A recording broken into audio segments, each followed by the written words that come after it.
दोस्तों नमस्कार।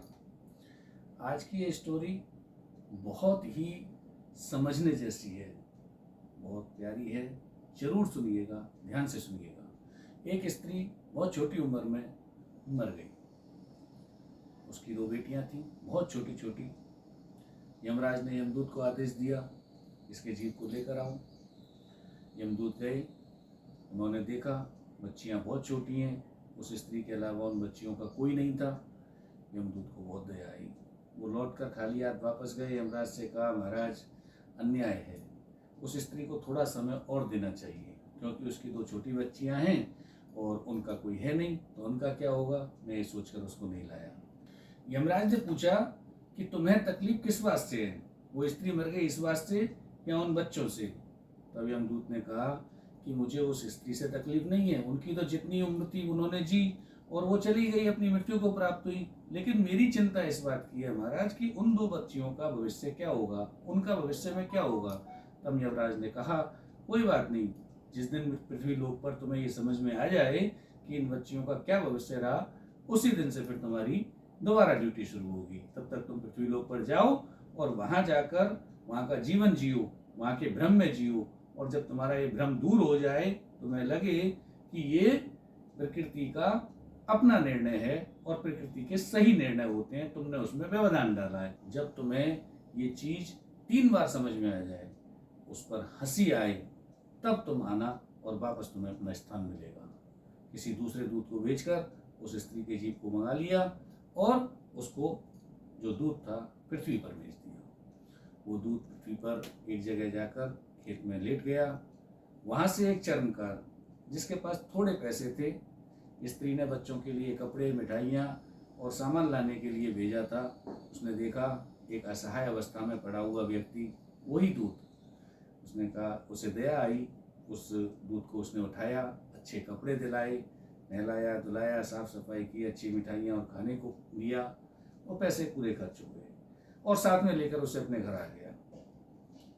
वो व्यक्ति चप्पल जूते बनाने का काम करता था। उसकी स्त्री ने बहुत कलेश किया, वो नहीं चाहती थी कि इस व्यक्ति को अपने घर में रखा जाए। तब उस यमदूत को, उस देवदूत को, उस स्त्री की बुद्धि पर बहुत हंसी आई। उसे लगा कि ये अपने सौभाग्य को किस तरह धक्का दे रही है, किस तरह मुझे घर से बाहर निकाल रही है, जबकि मेरे रूप में इसका सौभाग्य उदय होने जा रहा है। मैं आऊँगा तो स्वाभाविक है इसकी उन्नति होगी। खैर, काफ़ी देर की मशक्कत के बाद उस व्यक्ति ने अपनी स्त्री को समझा दिया और वो यमदूत वहाँ उसके साथ रहने लगा। वो भी चप्पल जूते बनाने लगा, क्योंकि वो बहुत ज्ञानी था, निपुण था, होशियार था, यमदूत था, देवदूत था। बहुत जल्दी उसने चर्मकारिता में महारत हासिल कर ली। चप्पल जूतों की ख्याति दूर दूर तक फैली और बड़े बड़े देश विदेश से ऑर्डर आने लगे। उस चर्मकार का व्यापार बहुत बड़ा हो गया।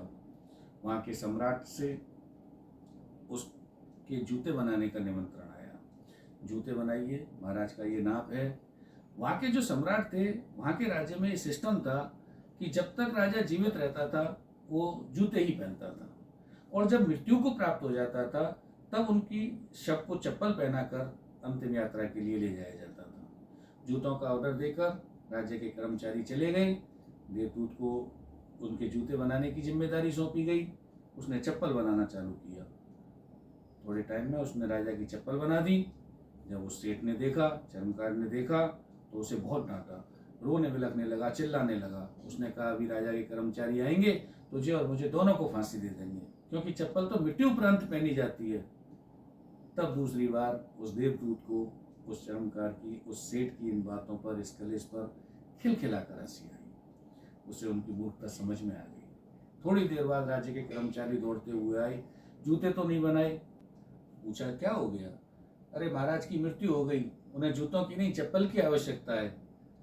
तब वो चप्पल उन कर्मचारियों को दी गई और इसकी समझ में आया कि लोग किस तरह भ्रम में जीते हैं। वो चर्मकार को अपनी बुद्धि पर, अपने भ्रम पर समझ आई।